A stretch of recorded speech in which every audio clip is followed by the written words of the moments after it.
नमस्कार मंडळी, आज उठले सकाळीच तर आज जायचं होता हाईक सोडू. तर मंडळी आज वाजतात थंडी, तर जॅकेट घेतलंय आणि इले गाडीकडे. तर मंडळी ही या बाबांची गाडी, तर आज जाऊया ही गाडी घेऊन. तर गाडी घेतली आणि येऊ गेले आईक सोडू. तर मंडळी आई काय जाता, तर आई जाता बैठकी. तर मंडळी आईक सोडले बैठकीच्या ठिकाणी, आईने सांगले सांभाळून जाऊ. नंतर गाडी घेतले आणि येऊ गेले घराकडे. नंतर तयारी वगैरे केले आणि येऊ गेले कॉलेजात.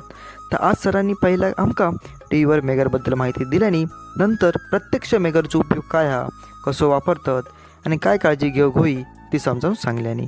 नंतर मंडळी उद्या आमच्या कॉलेजमध्ये तंत्र प्रदर्शन, त्यामुळे सरांनी घेतल्याने पोरग्यांकडून प्रॅक्टिस करून. तर आम्ही करतो रेफ्रिजरेटरची वायरिंग कशी करतात. तुम्ही पण यावं मंडळी तंत्र प्रदर्शन बघू. नंतर कॉलेज सुटला आणि येताना इलो निसर्गाचा आनंद घेत. तर मंडळी व्हिडिओ आवडला असात नक्की लाईक करा आणि सबस्क्राईब करा. भगवान खरात ब्लॉग.